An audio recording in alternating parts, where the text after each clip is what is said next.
जय हिंद एवरीवन। अगर आप इंडियन आर्मी पेपर की तैयारी कर रहे हो तो आप बहुत अच्छे जगह आ चुके हो। यहाँ से आपका इंडियन आर्मी पेपर का तैयारी बहुत अच्छे तरीके से हो जाएगा। आज के इस वीडियो में टोटल 50 प्रश्न लिए गए हैं। 15 प्रश्न सामान्य ज्ञान के रहने वाले हैं और 15 प्रश्न सामान्य विज्ञान के रहने वाले हैं और 15 प्रश्न मैथ के रहने वाले हैं और 5 प्रश्न रीजनिंग के रहने वाले हैं। देखो 50 प्रश्न समाप्त होने के बाद आप कहीं भी जाकर इंडियन आर्मी का टेस्ट लगा लेना, इसमें से बहुत सारा प्रश्न वहां पर देखने को मिलेगा, क्योंकि इसमें जो भी प्रश्न लिया गया है ना, इस बार जो इंडियन आर्मी का पेपर हुआ था उसी से रिलेटेड सारा प्रश्न बनाया गया है। और इससे पहले मैं 17 क्लास जैसे प्रैक्टिस सेट करा चुका हूं। अगर वो आप लोग नहीं किए हो तो प्ले लिस्ट में पूरा का पूरा प्रैक्टिस सेट वाला वीडियो मिल जाएगा, ठीक है ना। एक वीडियो में टोटल 50 प्रश्न है, तो पुराना वीडियो भी आप लोगों को देखना है। और अगर आप मैथ में एकदम कमजोर हो, मैथ आप लोगों को बिल्कुल भी नहीं आता है, आप सोच रहे हो कि एक चैप्टर से लेकर और लास्ट तक अगर मैथ का कहीं क्लास मिल जाता तो अच्छा रहता, तो परेशान होने का जरूरत नहीं है। बीसू सर इसी चैनल पर मैथ का क्लास मतलब एकदम जीरो लेवल से कराए हैं, ठीक है ना। प्ले लिस्ट में मैथ का क्लास भी आप लोगों को मिल जाएगा। अभी 42-43 क्लास हो चुका है और अभी भी क्लास हो रहा है, और तब तक मैथ का क्लास समाप्त नहीं होगा जब तक पूरा का पूरा सिलेबस नहीं समाप्त हो जाएगा। जिस तरह से किसी एप्लीकेशन में पढ़ाया जाता है सेम उसी तरह से आप लोग को प्ले लिस्ट में पूरा का पूरा वीडियो मिल जाएगा, ठीक है ना। तो आप लोग जाकर मैथ का क्लास भी पूरा शुरू से करना। आप लोगों को एक अच्छा सा नोट बनाना है और जो कुछ भी यहाँ पर बताया जा रहा है सभी प्रश्नों को अपने कॉपी में लिखते हुए जाना है। तो चलते हैं अपने प्रश्न की तरफ। विटामिन डी की कमी से कौन सा रोग होता है? अगले वीडियो में मैं आप लोगों से पूछा था, तो बहुत सारे लोग कमेंट के माध्यम से बताए थे कि विटामिन डी की कमी से रिकेटस होता है। तो मेरे भाई आप लोग बहुत अच्छा से तैयारी कर रहे हो, कोई भी बात सीरियस ले रहे हो तो बहुत अच्छी बात है, ठीक है ना। इस वीडियो में भी मैं कोई ना कोई प्रश्न आप लोगों के लिए होमवर्क दूंगा, ठीक है ना। तो वो आप लोगों को कमेंट में बताना है। कमेंट में जब जो प्रश्न आप लोगों को बताऊंगा जब वो बताओगे ना, तो भाई बस कमेंट में वही भरा पड़ा रहेगा। जब आप कमेंट करने जाओगे तो वो देखोगे तो एक प्रश्न वैसे याद हो जाएगा, ठीक है ना। तो पहला प्रश्न है कि भारत छोड़ो आंदोलन शुरू हुआ था। भारत छोड़ो आंदोलन कब शुरू हुआ था? 1929, 1942, 1940 और 1929 है। इसका राइट आंसर 1942 हो जाएगा। 1942 इज राइट आंसर। भारत छोड़ो आंदोलन कब शुरू हुआ था? तो भारत छोड़ो आंदोलन 1942 में शुरू हुआ था, ठीक है ना। भारत छोड़ो आंदोलन कब शुरू हुआ था? भारत छोड़ो आंदोलन 1942 ईस्वी में शुरू हुआ था, ठीक है ना। नेक्स्ट प्रश्न की तरफ चलते हैं। ध्यान से आप लोगों को मेरे बातों को सुनते हुए चलना है, ठीक है ना। मेघालय की राजधानी क्या है? गंगटोक, शिलांग, दार्जिलिंग और आइजोल। तो मेघालय की राजधानी शिलांग होता है, ठीक है ना। मेघालय का राजधानी क्या है? मेघालय का राजधानी शिलांग है। मेघालय का राजधानी शिलांग है। और सिक्किम का राजधानी कहां पर है? तो सिक्किम का राजधानी गंगटोक है, ठीक है ना। ये भी आप लोगों को पता होना चाहिए। नेक्स्ट प्रश्न की तरफ चलते हैं। नेक्स्ट प्रश्न है कि ओजोन परत को रोकती है एक्स किरणें और गामा किरणें, इंफ्रारेड विकिरण और दृश्य प्रकाश पराबैंगनी किरणें। इसका राइट आंसर हो जाएगा पराबैंगनी किरणें, ठीक है ना। ओजोन परत को रोकती है। ओजोन परत को कौन रोकती है? तो पराबैंगनी किरणें रोकती है। ओजोन परत को कौन रोकती है? पराबैंगनी किरणें रोकती है, ठीक है ना। ओजोन परत को पराबैंगनी किरणें रोकती है। ध्यान से मेरे बातों को सुनते हुए जाना, आपके दिमाग में वैसे बूझने लगेगा। संसद के निचले सदन को क्या कहते हैं? राज्यसभा, संसद, लोकसभा और राष्ट्रपति। इसका राइट आंसर लोकसभा हो जाएगा। Lok Sabha is right answer. संसद के निचले सदन को क्या कहते हैं? संसद के निचले सदन को लोकसभा कहते हैं, ठीक है ना। संसद के निचले सदन को क्या कहते हैं? संसद के निचले सदन को लोकसभा कहते हैं। नेक्स्ट प्रश्न की तरफ चलते हैं। दोबारा जब ये प्रश्न आएगा ना कि संसद के निचले सदन को क्या कहते हैं, तो किसी को भी भूलना नहीं है, संसद के निचले सदन को लोकसभा कहते हैं। नेक्स्ट प्रश्न है कि अंतरिक्ष में जाने वाले प्रथम भारतीय कौन थे? कल्पना चावला, राकेश शर्मा, सुनीता विलियम्स और नॉट इनमें से कोई नहीं। इसका राइट आंसर राकेश शर्मा हो जाएगा। Rakesh Sharma is right answer. अंतरिक्ष में जाने वाले प्रथम भारतीय कौन थे? तो अंतरिक्ष में जाने वाले प्रथम भारतीय राकेश शर्मा थे, ठीक है ना। अंतरिक्ष में जाने वाले प्रथम भारतीय कौन थे? अंतरिक्ष में जाने वाले प्रथम भारतीय राकेश शर्मा थे, ठीक है ना। अंतरिक्ष में जाने वाले प्रथम भारतीय राकेश शर्मा थे। भारत और पाकिस्तान के मध्य ताशकंद समझौता वर्ष में हुआ था, मतलब किस वर्ष में हुआ था? 1972, 1967, 1947 और 1966 है। तो इसका राइट आंसर 1966 हो जाएगा। 1966 इज राइट आंसर। भारत और पाकिस्तान के मध्य ताशकंद समझौता कब हुआ था? तो 1966 में हुआ था, ठीक है ना। और भारत और चीन के मध्य कब युद्ध हुआ था? तो 1962 में हुआ था, ठीक है ना। और भारत पाकिस्तान का युद्ध मतलब 1965 में हुआ था। फिर भारत पाकिस्तान का युद्ध 1971 में हुआ था। फिर कारगिल युद्ध 1999 में हुआ था, ठीक है ना। नेक्स्ट प्रश्न है कि ग्रैंड मास्टर शब्द किस खेल से संबंधित है? शतरंज, टेनिस, गोल्फ और क्रिकेट है। तो ग्रैंड मास्टर शब्द किस खेल से संबंधित है? ये शतरंज से संबंधित है, ठीक है ना। ग्रैंड मास्टर शब्द किस खेल से संबंधित है? ग्रैंड मास्टर शब्द शतरंज से संबंधित है, ठीक है ना। ग्रैंड मास्टर शब्द शतरंज से संबंधित है, ठीक है ना। नेक्स्ट प्रश्न की तरफ चलते हैं। बिहार राज्य से अलग कर बनाया गया राज्य है। तेलंगाना, छत्तीसगढ़, उत्तराखंड और झारखंड। तो इसका राइट आंसर झारखंड हो जाएगा। Jharkhand is right answer. Bihar राज्य से अलग कर बनाया गया राज्य है। बिहार राज्य से अलग कर बनाया गया राज्य कौन सा है? तो ये झारखंड है, ठीक है ना। Jharkhand is right answer.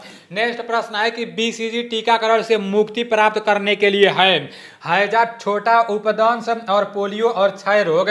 तो इसका राइट आंसर क्षय रोग हो जाएगा। क्षय रोग इज राइट आंसर। बीसीजी टीकाकरण से मुक्ति प्राप्त करने के लिए है क्या है? क्षय रोग है, ठीक है ना। नेक्स्ट प्रश्न की तरफ चलते हैं। नेक्स्ट प्रश्न है कि मौर्य साम्राज्य को किसने स्थापित किया? चंद्रगुप्त मौर्य, अशोक, बिंदुसार और हरिश्चंद्र। इसका राइट आंसर चंद्रगुप्त मौर्य हो जाएगा। Chandragupta Maurya is right answer. Maurya साम्राज्य को किसने स्थापित किया? तो मौर्य साम्राज्य को चंद्रगुप्त मौर्य ने स्थापित किया, ठीक है ना। मौर्य साम्राज्य को किसने स्थापित किया? तो मौर्य साम्राज्य को चंद्रगुप्त मौर्य ने स्थापित किया, ठीक है ना। मौर्य साम्राज्य को चंद्रगुप्त मौर्य ने स्थापित किया।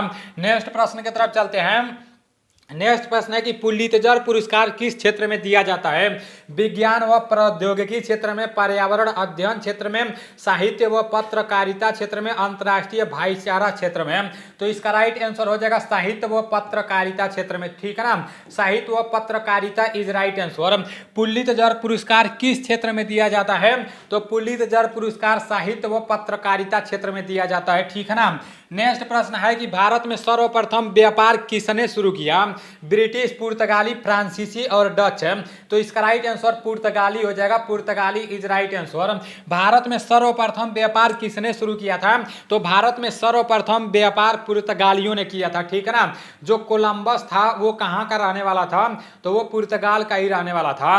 और वास्को डिगामा कहाँ का रहने वाला था? तो वास्को डिगामा भी पुर्तगाल का रहने वाला था। भारत का खोज किसने किया था? ये आप लोग का होमवर्क है, ठीक है ना। अमेरिका का खोज किसने किया था और भारत का खोज किसने किया था? ये आप लोग कमेंट करके बताना। और ये मैं जब अपना क्लास शुरुआत किया था उसी टाइम आप लोगों को बता दिया था कि भारत का खोज किस सन में हुआ था और किसने किया था। तो दोनों आप लोगों को बताना है कि भारत का खोज किस सन में हुआ था और किसने किया था, ठीक है ना। क्योंकि ये प्रश्न भी पेपर में पूछा जा सकता है। नेक्स्ट प्रश्न है अंतर्राष्ट्रीय क्रिकेट परिषद का मुख्यालय कहाँ स्थित है?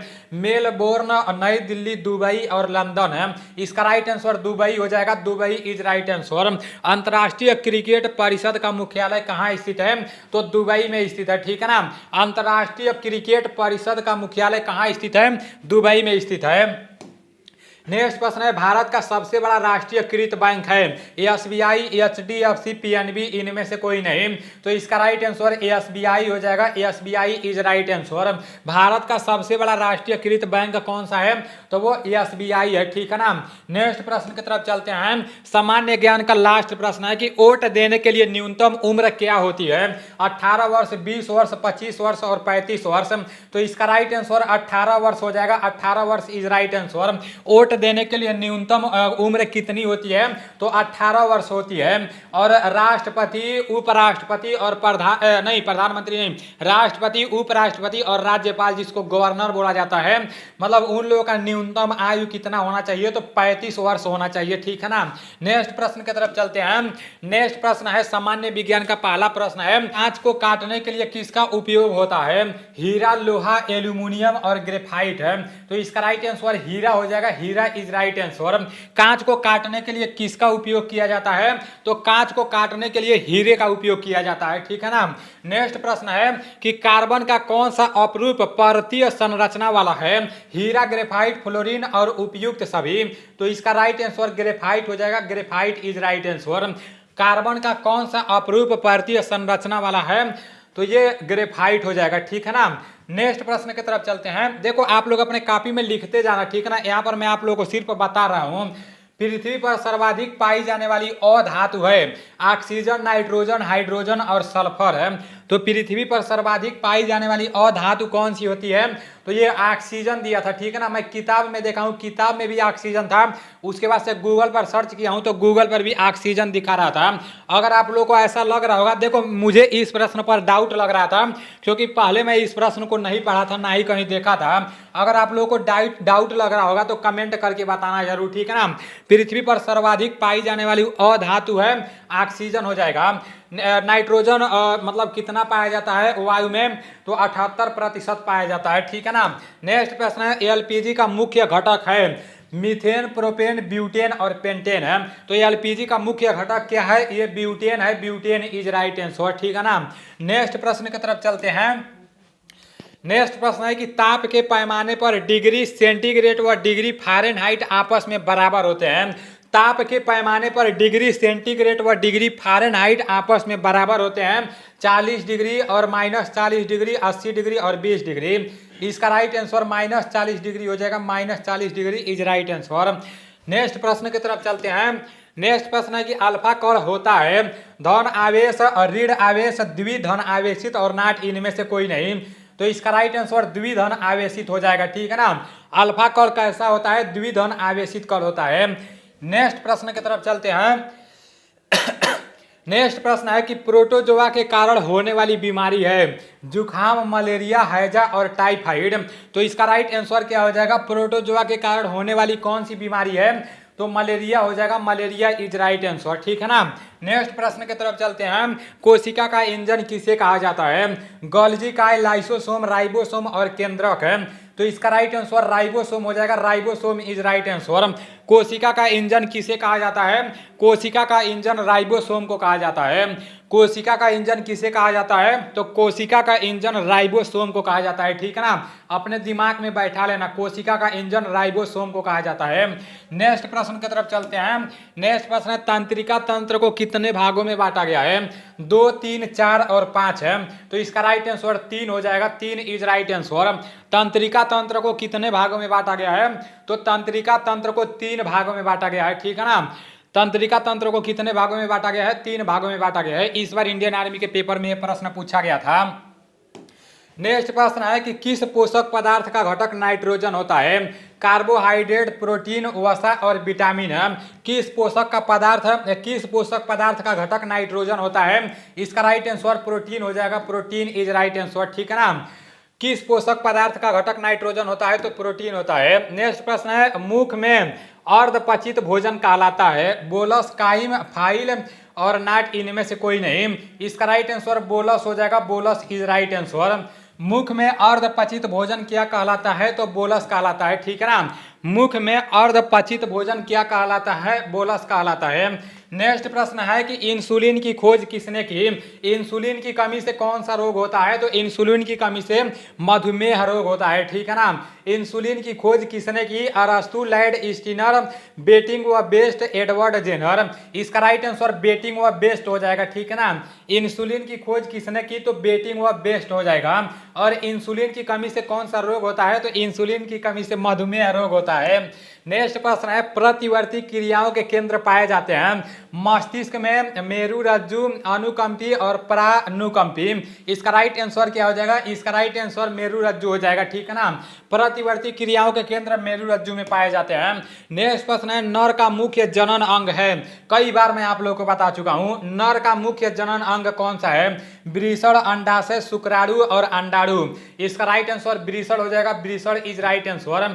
नर का मुख्य जनन अंग कौन सा होता है? तो नर का मुख्य जनन अंग वृषण है, ठीक है ना। नेक्स्ट प्रश्न की तरफ चलते हैं। नेक्स्ट प्रश्न है कि पादपों में सबसे बड़ा कोशिकांग है राइबोसोम, हरित लवक, रिक्तिका, उसके बाद से कोशिका भित्ति हो जाएगा। तो इसका राइट आंसर क्या हो जाएगा? पादपों में सबसे बड़ा कोशिकांग कौन सा है? तो इसका राइट आंसर हरित लवक हो जाएगा। हरित लवक इज राइट आंसर। अभी आप लोगों के सामान्य ज्ञान के 15 प्रश्न समाप्त हो चुके हैं और सामान्य विज्ञान के 15 प्रश्न समाप्त हो चुके हैं और बीसू सर आ रहे हैं मैथ का क्लास कराने के लिए। तो पेन और कॉपी लेकर बैठ जाओ और आराम से मैथ का क्लास कर लो, ठीक बा ना? जय हिंद दोस्तों। तो जो क्वेश्चन अभी तक कराए आपको, 15 क्वेश्चन आपके जीके के कराए और 15 क्वेश्चन आपको साइंस के, 15 क्वेश्चन जीके और 15 साइंस, जो आपका बहुत इम्पोर्टेंट पोर्शन यहाँ से बनता है। और अब चलते हैं 15 के बाद, मतलब 15 और 15 30 क्वेश्चन के बाद चलते 31वां क्वेश्चन और यहाँ से शुरुआत होती है आपके मैथ्स के पोर्शन की।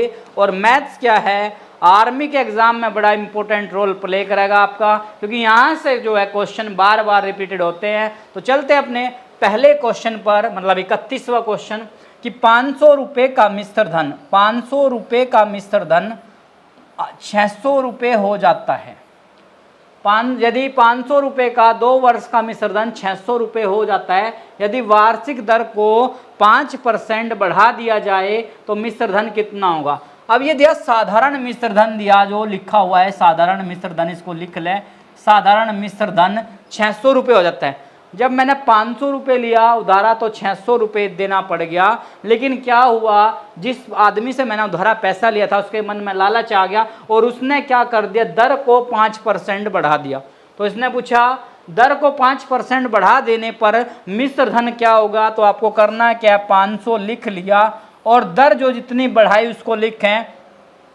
दर बढ़ाई 5% और समय तो सेम वही रहेगा, 2 वर्ष और बटे 100 और 2 जीरो से 2 जीरो कटा, 5 पंजे 25 और 25 दूनी 50, यानी कि जो अब पैसा बढ़ गया, यानी कि अब जो ब्याज बढ़कर मिलेगा वो मुझे 50 रुपये और बढ़कर मिलेगा। और 600 में 50 जोड़ दिया तो 650 क्या है आपका दोस्तों सही आंसर? तो सी क्या है? सी ऑप्शन आपका सही है। 500 रुपये 600 हो गए तो क्या बढ़ गया, 500 रुपये 600 हो गए और दर को कितना बढ़ाया, 5%। तो बस कुछ भी वैल्यू नहीं बढ़ानी, डायरेक्ट 500 का 5% दर और 2 समय का वर्ष बटे 2 वर्ष का समय बटे 100, 2 जीरो काट दिया, 25 पंजा 5 पंजा 25 दूनी 50, तो मतलब 50 आ गया और 600 में 50 को जोड़ा 650। चलते हैं नेक्स्ट क्वेश्चन पर। संख्याओं का औसत 9 संख्या 3 का औसत 90 दिया, इनमें से प्रथम 5 का औसत 100 तथा अंतिम 5 का औसत 80 है। तो इसने कहा पांचवी संख्या बताओ। देखो मैंने आपको समझाया था संख्या की औसत से गुणा कर दो, संख्या की औसत से गुणा कर दो तो आपका योग निकल आएगा। संख्या की औसत से गुणा कर दो तो आपका योग निकल जाएगा। अब 9 का गुणा 90 से करें, 9 का गुणा 90 से करें तो क्या हो गया, 9 9 81 810। संख्या की औसत से गुणा करो तो 9 का गुणा 90 से करो तो 810 आ गया। इनमें से प्रथम 5 का औसत, जो पहली 5 हैं उन 5 संख्याओं का औसत, जो पहली 5 संख्या है उनका औसत जो है वो 100 दिया। जब औसत 100 दिया तो योग हो गया 500। पहली 5 संख्या औसत 100 तो योग हो गया 500। अंतिम 5 का औसत और लास्ट की जो 5 है उनका औसत 80, तो 8 पंजे 40 मतलब 400। क्या किया, 500 में 400 को क्या कर लिया, 5 और 5 10 संख्याओं का जोड़ लिया, 500 में 400 जोड़ लिया तो 900 हो गया, 900 हो गया। लेकिन ये क्या कहा इसने कि पांचवी संख्या बताओ। अब देखो पांचवी संख्या जो है वो 2 बार ले ली, तो पहले भी 5 और लास्ट की 5, तो योग क्या आया, 900 आया। तो 900 में से घटा दो, 900 में से 810 घटा दो, 900 में से 810 को माइनस किया, 900 में से क्या किया, 810 को माइनस किया तो बना आपका 0 और 10 में से 1 गया 9 मतलब 90। तो पांचवी संख्या दोस्तों आ गई आपकी सी 90। 9 संख्या दी, औसत 90 तो योग 810, पहली 5 का 100 तो 500 और अंतिम 5 का 80 तो 400। 500 में 400 जोड़ दिया तो 900 हो गया। 500 और 400 900। तो कहा क्या कि पांचवी संख्या, तो इस संख्याओं में से 810 और ये कितना ज़्यादा आ गया 900 आ गया, ज़्यादा कितना आ गया 90, तो वही पांचवी संख्या आपकी आ जाएगी। चलते हैं नेक्स्ट क्वेश्चन पर। 6 घंटे, ये कहा 6 घंटे एक दिन का, 6 घंटे एक दिन का कितने प्रतिशत, तो 6 घंटे, अब एक दिन में जो घंटे होते हैं वो 24 घंटे। 6 घंटे एक दिन में 24 घंटे होते हैं और गुणा किया किसका, 100% का। 6 घंटे एक दिन का, तो एक दिन में जो घंटे हुए वो 24 घंटे हुए और 6 से ये कट गया, 6 चौक 24 और 4 से कट गया, 4 दूना 8 और 4 पंजा 20। तो आंसर आपका आ गया 25%। और 25% दोस्तों क्या है आपका सही आंसर। चलते हैं नेक्स्ट क्वेश्चन पर। एक विद्यार्थी 20% अंक प्राप्त करता है तथा 60 अंकों से फेल हो जाता है। पहले एक बार क्वेश्चन को समझे, क्वेश्चन लैंग्वेज क्या कह रहा है। दूसरा विद्यार्थी 32% अंक प्राप्त करता है तथा निर्धारित पास अंकों से 84 अंक अधिक प्राप्त करता है, तो परीक्षा के कुल अंक बताओ। मान लो ये फर्स्ट विद्यार्थी है, ये पहला विद्यार्थी और यहाँ है क्या है सेकंड विद्यार्थी। पहला विद्यार्थी 20% नंबर लेकर आता है, पहला विद्यार्थी 20% नंबर लाता है तथा 60 अंकों से फेल हो जाता है। अगर इस पहले विद्यार्थी को, पहले स्टूडेंट को 60 नंबर और दे दिया जाए, अगर पहले विद्यार्थी को 60 नंबर और दे दिया जाए तो ये पास हो जाएगा। इसी के इक्वल क्या कहा, दूसरा विद्यार्थी 32%, दूसरे स्टूडेंट के 32% नंबर आए तथा निर्धारित पास अंकों से 84 और इसके पास अंक जो है उससे 84 ज़्यादा है, तो वो क्या करो, माइनस करो। क्यों, क्योंकि एक इक्वलिटी पर लेकर आना है इसको, तो बराबर हैं। अब क्या करो, परसेंटेज वाली वैल्यू दोनों पास लाओ। 20%, ये प्लस का 32 इधर आया, माइनस का 32% और बराबर माइनस का 84 और ये प्लस का 60 उधर गया तो माइनस का 60 आ गया और 32 से 20 घटा तो माइनस के 12% बराबर माइनस का 144। भाई माइनस और माइनस है तो जुड़ जाएगा, लेकिन सिंबल माइनस का रहेगा और माइनस से माइनस क्या हो गया, कट गया। 12% का मान 144, तो 1% का मान 144 का बट्टा 12 और 12 से ये कटा, 12 ही कम 12, 2 4, 12 दूनी 24। 1% का मान 12 आया और कोई भी संख्या, कोई भी अंक अपने आप में 100% होंगे, तो 100 गुणा 12 और 12 का 100 से गुणा किया 1200। 12 का 100 से गुणा किया 1200। दोबारा चेक करें क्वेश्चन को, और 1200 मतलब ए ऑप्शन क्या है दोस्तों आपका सही। देखो पहला विद्यार्थी 20% आया और 60 अंकों से फेल हो गया। अगर इसको 60 नंबर ग्रेस के दे दिया जाए, मतलब दे दिया गया तो प्लस किया, जैसे आपके 30 मान लो 33 नंबर पर आप मैथ में पास हैं और आपके 30 नंबर आए 30 और आप 3 नंबर से फेल हो गए, अगर 3 नंबर का आपको ग्रेस दे दें तो वो ग्रेस क्या होता है, आपके नंबर में जुड़ जाता है। ऐसे जितने नंबरों से फेल हो गया उतने नंबर जोड़ दें तो ये पास हो जाएगा। और दूसरा विद्यार्थी 32% और निर्धारित पास अंकों से 84 अधिक, तो अधिक वाले क्या करने, घटाने हैं, क्योंकि ये इक्वलिटी में आ जाएगा। 20%, ये 32 प्लस का इधर आया माइनस का, 32 से 20 गया 12%, माइनस 84 माइनस 160 माइनस 60, माइनस और माइनस जुड़ गया तो माइनस का 144, माइनस से माइनस कट गया। 1% का मान 144 का बट्टा 12, 1% का मान 12 और 100%, 100 गुणा 12 मतलब 1200 नंबर। जो परीक्षा के कुल अंक हैं वो अपने आप में 100% है, तो 100 गुणा 12 मतलब 1200। चलते हैं नेक्स्ट क्वेश्चन पर।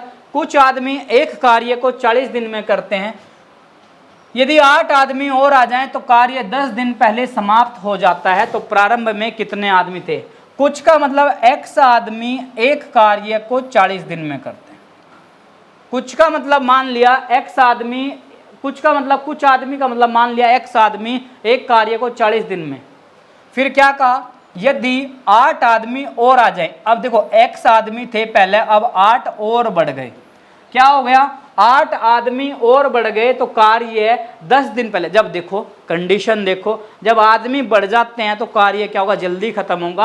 अब ये क्या कह रहा है, 10 दिन पहले, पहले 40 दिन लग रहे, अब 10 दिन पहले, तो मतलब 30 दिन में कार्य खत्म हो रखा है। 40 का x में गुणा 40x बराबर 30 का x से 30x प्लस 30 का 8 से 240 और 40x ये प्लस का 30 इधर आया माइनस का 30x और बराबर 240। 40 से 30 गया 10x बचा 10x का बराबर 240 और x बराबर 240 का बट्टा 10 240 का बट्टा 10 और 0 से 0 कट गया। तो यानी कि प्रारंभ में जो आदमी थे वो 24 आदमी थे। तो ऑप्शन डी क्या है दोस्तों आपका सही। कुछ आदमी की जगह x मान लिया 40 दिन में, फिर 8 आदमी आ गए तो प्लस का 8 किया और 10 दिन पहले 40 से 10 दिन पहले कुछ बच्चों के ये क्वेश्चन जब मैंने चैप्टर में करा था समझ नहीं आता। 40 दिन लगते थे लेकिन अब 10 दिन कम लग रहे तो 30 लगे। 30 का x में 30x प्लस 8 दिया 24, 40 माइनस 30 तो 10x बचा बराबर 240 और x बराबर 240 का बट्टा 10 और 0 से 0 कटा तो 24 दिन। चलते हैं नेक्स्ट क्वेश्चन पर। 1000 रुपये अंकित मूल्य वाली एक कुर्सी को 800 रुपये में बेच दिया तो छूट का प्रतिशत बताओ। देखो कुर्सी का जो मूल्य है वो 1000 रुपये है और बेच दिया कितने में 800 में। जब 1000 रुपये की कुर्सी 800 में बेच दी तो 200 रुपये क्या कर दिए, 200 रुपये दुकानदार ने क्या कर दिए छोड़ दिए, 200 रुपये का छूट दे दी। और छूट का क्या पूछ लिया, परसेंटेज पूछ लिया, छूट का प्रतिशत। 200 रुपये की छूट दे दी और दे दी किस पर 1000 पर और गुणा 100%। तो 2 0 से 2 0 और 0 से 0 कट गया तो 20% क्या आ गया दोस्तों आपका आंसर आ गया 20%। ऑप्शन सी क्या है आपका सही है। 1000 का सामान 800 में बेच दिया तो 200 छोड़ दिए और 200 किस पर 1000 पर गुणा 100, 2 0 कटे 0 से 0 तो 20% आपका सही आंसर। चलते हैं अपने नेक्स्ट क्वेश्चन पर। एक वर्ग की भुजा, देखो वर्ग दिया और वर्ग वो आकृति होती है जिसकी चारों भुजाएं समान होती है।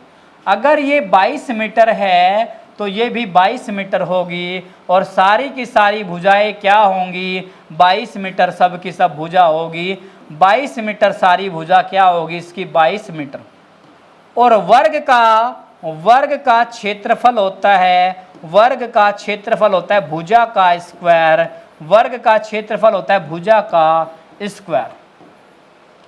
वर्ग का क्षेत्रफल होता है दोस्तों भुजा का स्क्वायर और भुजा कितना दिया हमारी 22 मीटर और 22 मीटर का जब स्क्वायर किया तो 22 मीटर का स्क्वायर किया 22 और 22 का स्क्वायर किया 484 वर्ग मीटर, 484 वर्ग मीटर।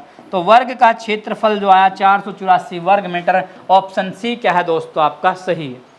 22 दिया, बस डायरेक्ट फॉर्मूला है और बहुत बार ये क्वेश्चन इंडियन आर्मी के एग्जाम में पूछा जाता है। क्षेत्रफल बराबर भुजा का स्क्वायर, भुजा कितनी हमारी 22 मीटर और 22 गुणा 22 किया, मतलब ये किया हमने 22 मीटर गुणा 22 मीटर और 22 22 484 वर्ग मीटर। चलते हैं अपने नेक्स्ट क्वेश्चन पर। एक वस्तु को 540 में बेचने पर 10% की हानि होती है। यदि वस्तु को देखो आपने एक वस्तु 540 में बेच दी और 10% का क्या हो गया हानि होगी, तो 540 क्या है आपका विक्रय मूल्य और 10 की हानि होगी तो गुणा 100/90। 0 से 0 काट दिया और 9 से 6 बार काट दिया और 6 का 100 में गुणा 600। यानी कि वस्तु का जो क्रय मूल्य है वो 600 रुपये है, लेकिन क्या कहा यदि वस्तु को 750 में बेच दिया जाए तो 600 की जो वस्तु है हमारी बिक कितने में गई 750 रुपये। 600 रुपये का सामान हमारा बिक गया 750 रुपये का तो 150 रुपये हमें बढ़ गए। क्या हो गया 150 रुपये बढ़ गए और क्या हो गया लाभ हो गया। अब पूछ लिया लाभ का प्रतिशत बताओ, लाभ प्रतिशत 150 रुपये बच गए और बच गए किस पर 600 पर और गुणा किसका 100%। 15 से 4 बार कटा भाई 0 से 0 15 चौके 60 और 4 से 1 कटा 4 दूना 8 और 4 पंजा 20 तो 25% का क्या हो गया लाभ। तो ऑप्शन बी क्या है दोस्तों आपका सही है। 540 की कोई वस्तु है, जब बेच दी और बेचने पर मतलब बेचना क्या विक्रय मूल्य और विक्रय मूल्य पर लाभ और हानि आपको नीचे लिखना है। अगर हानि हुई तो 100 में से घटाना है, अगर लाभ हुआ तो 100 पर ही बढ़ाना है। 0 से 0 और 9 6 54 6 का 100 में 600 और 600 का सामान आपने 600 में नहीं, 750 रुपये में बेच दिया तो 150 बढ़ गए किस पर, 600 पर गुणा 100, 15 चौके 60 और 4 से इसको काटा 25%। चलते हैं आज के नेक्स्ट क्वेश्चन पर। एक घनाभ की लंबाई दे दी, चौड़ाई दे दी और ऊंचाई दे दी, आयतन पूछ लिया और घनाभ के आयतन का मैंने कल ही सूत्र लिखवाया था और आप लोगों से पूछा भी था। क्यों? क्योंकि यहां से ये क्वेश्चन बड़ा इंपॉर्टेंट रोल प्ले करता है और बहुत बार आपके एग्जाम में पूछा जाता है। तो घनाभ का आयतन होता है लंबाई गुणा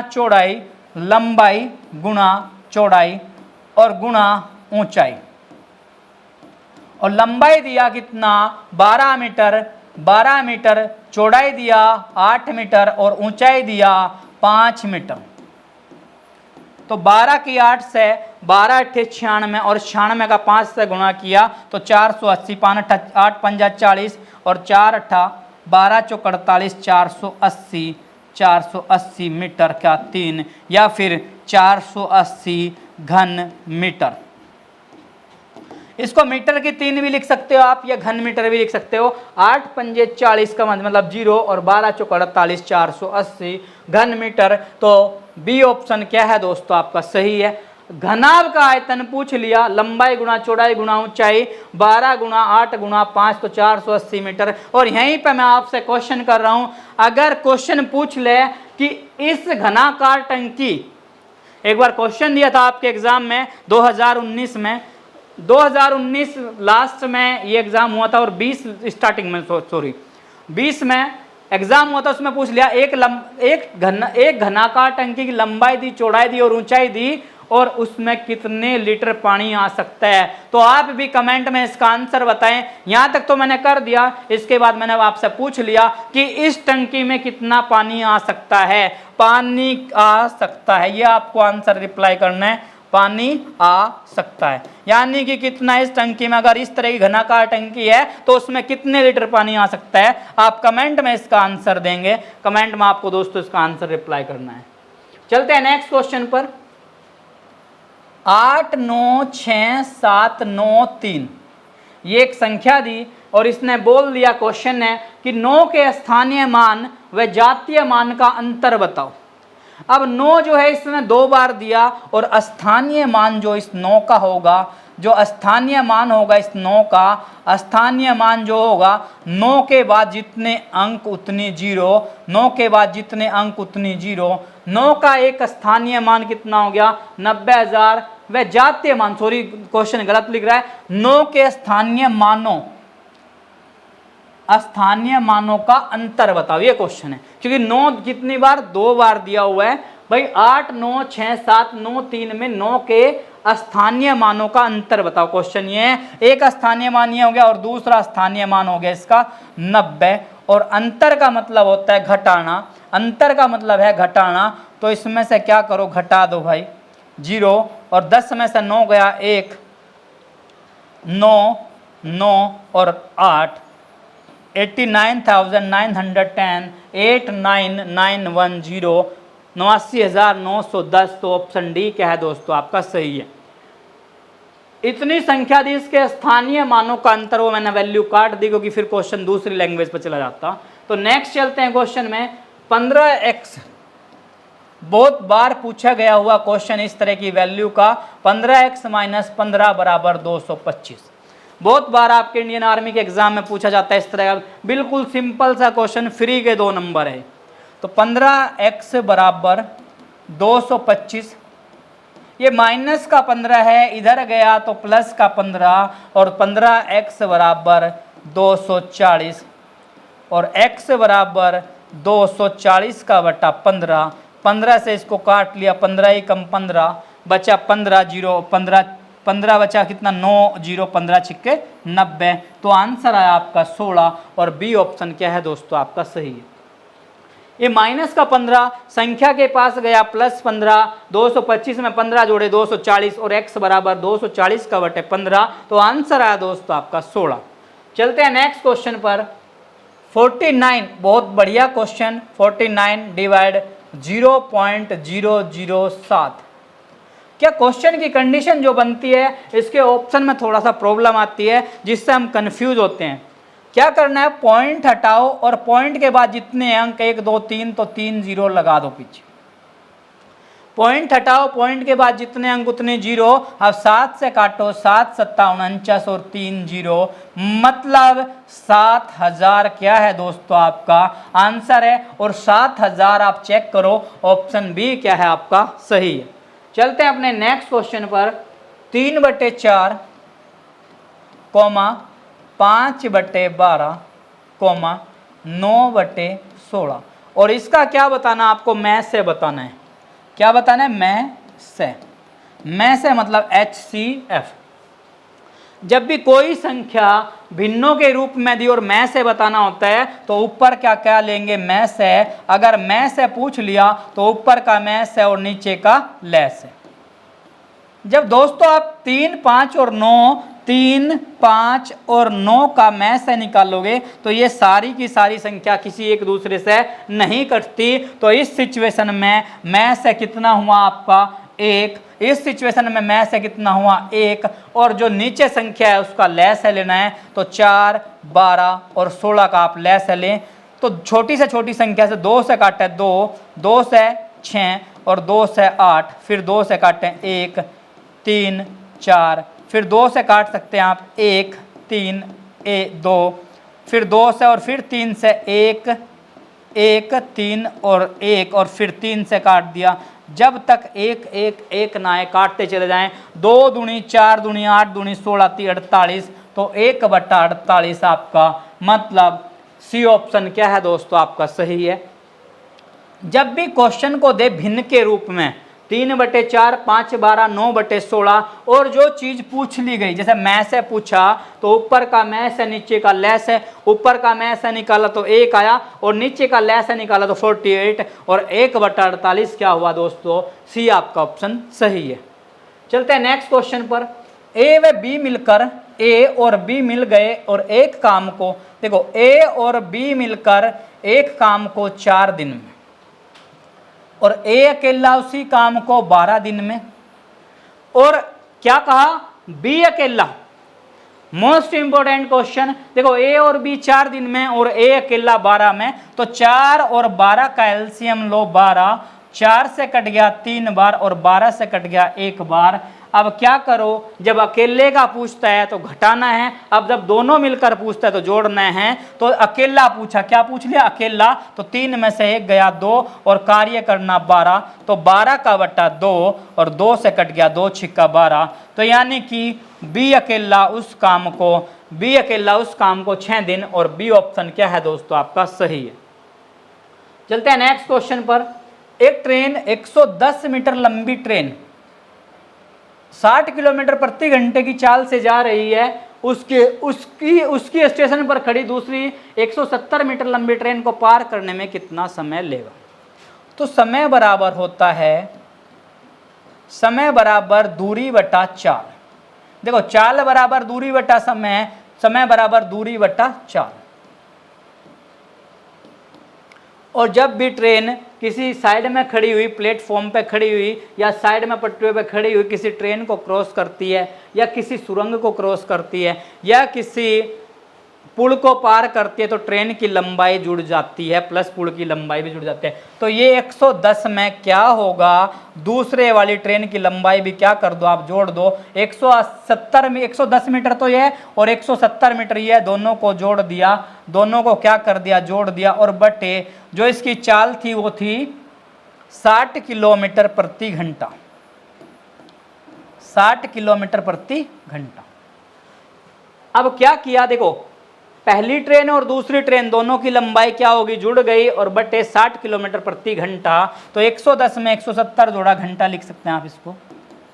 जब जोड़ दिया तो आ गया 0, 7 और 1 8, 280 मीटर और कितना 60 किलोमीटर।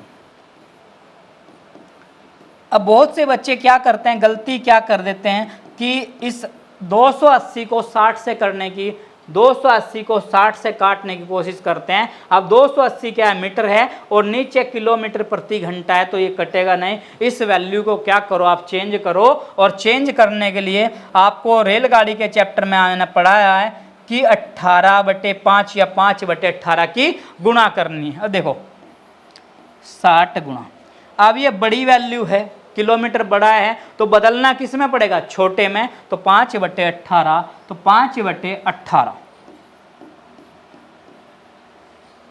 5/18। अब 18 से वैल्यू नहीं कटती तो क्या करें, ऊपर गुणा करें और 280 गुणा 18 और बटे 60 पंजा 300, 60 पंजा 300। अब क्या किया, 0 से 0 काट दिया, 6 से काट दिया, 6 तिया 18 और 6 पंजा 30, 28 का 3 में, 28 का 3 में गुणा किया, 3 अट्ठा 24, 3 अट्ठा 24 और 3 दूना 6 और 2 8, 84 का बटा 5। अब 84 को 5 से काट लो, 84 को 5 एकम 5, 3 बचा 4, 5 छंग 30, बचा कितना 4, 0 5, 5 अट्ठा 40, तो 16.8, 16.8 सेकंड क्या है दोस्तों, सही आंसर।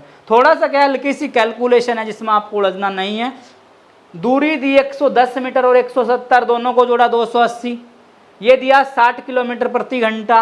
अब 60 किलोमीटर से इसको डायरेक्ट नहीं काट सकते, पहले इसको चेंज करेंगे, गुणा 5/18, तो 280 गुणा 18 और बटे 300, क्योंकि 60 पंजा 300, एक 0 कट गया, 5 से काटा, 5 से ये काट लिया हमने 0 और हमने काट लिया 6 से, 6 3 18, 6 पंजा 30, तो 28 का 3 में 84, 84 को 5 से काटा, 16.8 सेकंड। तो डी ऑप्शन क्या है दोस्तों आपका सही है। चलते हैं नेक्स्ट क्वेश्चन और भिन्न अक्षर को चुनें। अब इनमें से भिन्न चुनने के लिए क्या करेंगे, ए बी डी और ई, फिर क्या कहा एफ जी आई जे के एल एम एन और फिर नेक्स्ट का पी क्यू एस टी। अगर हमें इन अक्षरों में भिन्न चुनना है तो हमें इनके बस नंबर याद हों, और नंबर क्या याद होंगे आपके, अल्फ़ाबेट का क्रम याद हो, जैसे ए 1 पर है, बी 2 पर और डी 4 पर और ई 5। एफ कितने पर आपका 6 पर, जी 7 पर, आई कितने पर 8 पर, आई 9 पर, आई कितने पर है 9 पर है और जे 10 पर, आई कितने पर हुआ 9 पर और जे हुआ 10 पर। फिर के 11 12 13 और 14। अगर आप बिना नंबर डाले करोगे तो कन्फ्यूजन हो सकता है, लेकिन जैसे ही नंबर डाल दोगे आप अपने आप श्योर हो जाओगे क्वेश्चन के आंसर में। पी 16 17 19 और 20, जैसा मैं श्योर हो चुका हूं कि आंसर अपना हमें मिल चुका है, आप खुद चेक करें। देखो 1 2 3 छूटा 4 5, 6 7 8 छूटा 9 10, 11 12 13 14, कोई भी अक्षर नहीं छूटा। देखो 16 17 18 छूटा 19 20, यानी कि इस संख्या के बीच में कोई अक्षर नहीं छूटा, तो यही क्या है इसमें अलग है। और सी ऑप्शन क्या है दोस्तों आपका सही है। बस ये नंबरिंग डालना है, और नंबरिंग डालने के लिए मैंने आपको बना के भी दिखाया था कैसे आपको नंबरिंग डालना है। चलते हैं नेक्स्ट क्वेश्चन पर। 2 से 3 गया, 6 15 और 42। मोस्ट इंपॉर्टेंट क्वेश्चन आपके एग्जाम में रोल प्ले करता है कि इसका श्रेणी क्रम का, क्योंकि ये बहुत बार क्वेश्चन आता है। अब देखो 2 से 3 गया तो 1 बढ़ गया, 2 से 3 गया 1, फिर 3 बढ़ गया, फिर 3 से क्या 9 बढ़ गया, फिर 9 से क्या 27 बढ़ गया, फिर 27 से क्या। अब देखो 1 तिया 3, 3 तिया 9, 9 तिया 27 और 27 का तिया 27 का 3 गुणा 81 बढ़ गया। मतलब यहाँ 3 गुणज बढ़ रहा है, 3 गुणज बढ़ रहा है, 3 गुणज, तो यहाँ भी क्या करें 3 गुणज बढ़ दें, 3 गुणा तो 2 और 1 3 और 8 और 4 12, तो 123 क्या आया दोस्तों, बी ऑप्शन क्या है आपका सही है। चलते हैं नेक्स्ट क्वेश्चन पर। निम्न श्रृंखला में ऐसे कितने 2 हैं। भाई ये क्वेश्चन बनने लगा, पहले नहीं बनता था, 17 18 19 में नहीं, 19 17 18 तक नहीं बना, लेकिन 19 20 के बाद बनना शुरू हो गया। ऐसे कितने 2 हैं जिनके आगे 9, जिनके अगली साइड तो क्या है 9 है, और जिनके पीछे 2 7 है। ऐसे कितने 2 हैं, 2 से पहले तो 9 और बाद में 7, तो आप इसी तरह नंबर बना लो और आपको इजी हो जाएगा 927 ढूंढना। अब 927 ढूंढो आप, 921 हुआ नहीं हुआ, 9 2 7, एक तो ये हुआ 927, फिर नहीं हुआ, यहाँ आकर 9 2 7 2 बार हो गया।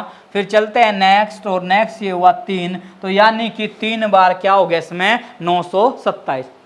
ऐसे कितने दो हैं, ऐसे कितने दो हैं जिनसे पहले तो 9 और बाद में 7, तो बस 927 ढूंढ लो और जितनी बार भी बना वही आपका आंसर, मतलब 3 बार बना तो 3, ऑप्शन डी। चलते हैं नेक्स्ट क्वेश्चन पर। क्वेश्चन नंबर 49 क्या कह रहा है, देखो SUNDAY,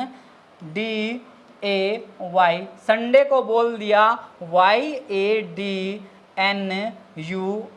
और क्या पूछ लिया, क्रिएशन का कोड CREATION, क्रिएशन का कोड आपसे पूछ लिया, संडे का कोड दिया देखो YADNUS, संडे का, यानी कि अक्षरों को क्या करा, अपोजिट किया, तो हम भी अपोजिट करें, अक्षरों को उल्टी तरफ से लिखना शुरू कर दें, तो NOITAERC,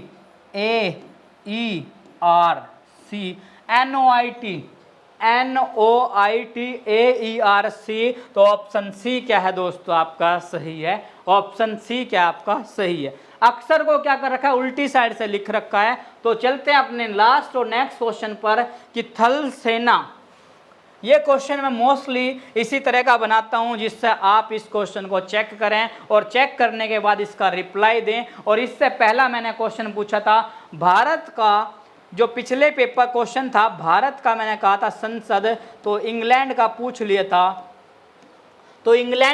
लिया था, देखो भारत की संसद का जो नाम है, भारत की जो संसद का नाम है उसको संसद बोलते हैं, और इंग्लैंड की संसद का नाम है पार्लियामेंट। तो सही आंसर क्या है दोस्तों आपका, पार्लियामेंट क्या है आपका सही आंसर। तो भारत का पूछ लिया संसद, तो इंग्लैंड का पार्लियामेंट सही आंसर था। इंग्लैंड के प्रधानमंत्री का नाम मैंने बताया था ऋषि सुनक, इंग्लैंड की राजधानी लंदन, और लंदन जो है वो टेम्स नदी पर है। और आज का जो क्वेश्चन है हमारा, आज का जो क्वेश्चन है वो आप लोगों के लिए थल सेना, मनोज पांडे, तो नौसेना।